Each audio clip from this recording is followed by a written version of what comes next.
On se plonge aujourd'hui dans une source un peu particulière, Oui, assez inhabituel. un simple échange de textos entre une femme et son mari. Il est parti en voyage d'affaires pour 5 jours. Et c'est là que ça devient fascinant. On va voir comment quelques lignes peuvent révéler deux visions du monde complètement opposées. Alors voilà, le mari est parti depuis 2 jours et il reçoit ce message de sa femme. Je le lis. En ton absence, le parfum n'a plus d'odeur, le miel n'a plus de goût, les maux de tête ne me quittent pas et les nuits sont froides comme en hiver. Alors, quand reviens-tu? Hmm. Bon, à première vue, c'est une déclaration d'amour assez classique, non? Peut-être un peu théâtrale, mais classique. Comment ça, théâtral? C'est magnifique, c'est d'une poésie folle, tu trouves pas? Si, je vois ce que tu veux dire. On est dans l'expression la plus pure du manque, en fait. Chaque chose qu'elle décrit, c'est une image. Des métaphores. Exactement. Le monde perd sa saveur sans lui.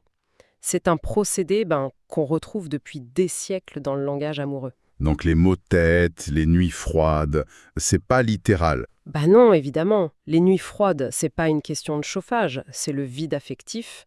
C'est une lettre d'amour condensée en un texto.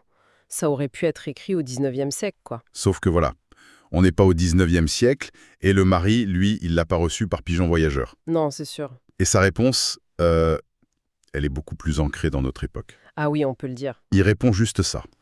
Franchement, je ne rentre pas.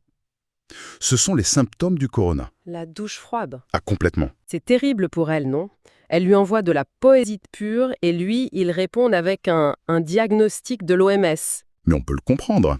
Enfin, mets-toi à sa place. Ah bon? Il ne voit pas la métaphore, il voit une checklist médicale. Perte de l'odorat, check. Perte du goût, check. Maux de tête, check. Vu comme ça. Pour lui, c'est pas de la poésie, c'est une alerte sanitaire. Sa réaction est un pur produit de notre temps, non? Oui, c'est vrai. Le même message, lui, en 2018, il n'y aurait eu qu'une seule interprétation possible. C'est ce choc frontal entre deux mondes qui est incroyable. D'un côté, on a le langage éternel de l'amour et de l'autre, une anxiété très contemporaine, presque paranoïaque. C'est ça. Le contexte a complètement piraté le sens des mots. Totalement. Et ça soulève une question un peu plus large, en fait. Est-ce que nos angoisses modernes nous rendent incapables de voir la poésie au quotidien? Est-ce qu'on est devenu trop littéraux? C'est une vraie question. Le sens des mots n'est jamais figé, il est tout le temps redéfini par nos expériences communes. Et ce petit texto, c'en est l'illustration parfaite. Et assez drôle finalement. Carrément. Et pour finir, au-delà de l'anecdote, ça laisse avec une pensée un peu vertigineuse. Si nos peurs collectives s'infiltrent à ce point dans notre intimité, au point de transformer une déclaration d'amour en bulletin de santé, qu'est-ce que ça dit de notre futur? Mhm. Une métaphore